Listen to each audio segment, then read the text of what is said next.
চট্টগ্রামের মিরেশ্বরে সবুজ অরণ্যের ভিতর লুকিয়ে আছে এক অপূর্ব সৌন্দর্য, কমলদহ রূপসী ঝর্ণা। 3 ধাপের এই ঝর্ণা অভিযাত্রীদের জন্য দারুণ একটা গন্তব্য।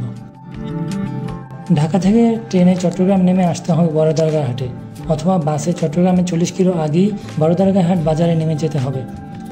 আমরা এখন বড়দারগাহ হাট, আর এখান থেকে হেঁটেই যাওয়া যায়। অনেকে অটো টেম্পু নেয়, সিএনজি নেয়।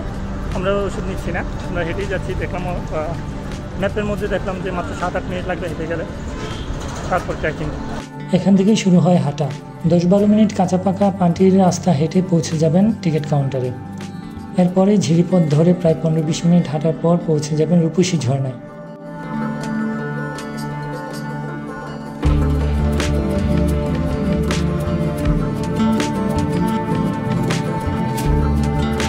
খরচ খুব বেশি না।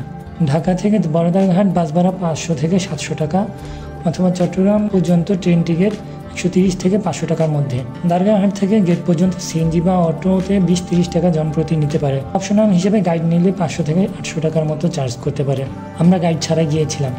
ঝিরিপথ আর কাদা থাকতে পারে, তাই হালকা ওজনের ট্রেকিং জুতা নিন।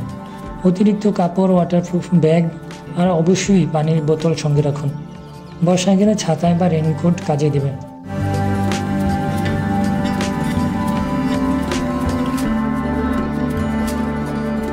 সবচেয়ে বড় সুবিধা হলো শুক্র শনিবার ছাড়া জায়গাটা কম ভিড় হয়, তাই শান্ত নিরিবিলি আর প্রাকৃতিক সৌন্দর্যে ভরা।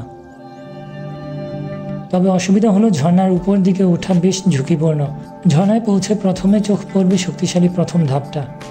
উপরে আরও 2 ধাপ আছে, তবে উঠতে সাবধানতা জরুরি। পাশে আছে ছাগলকান্দা ঝর্ণা, চাইলে একসাথে 2 জায়গা ঘুরে নিতে পারেন। যদি প্রকৃতির শান্ত নির্জনতা আর রোমাঞ্চ একসাথে অনুভব করতে চান, তবে একবার অবশ্যই ঘুরে আসুন কমলদহ রূপসী ঝর্ণা থেকে। তাই মনে রাখবেন, প্রকৃতি আমাদের, তাই একে যত্ন করার দায়িত্বও আমার।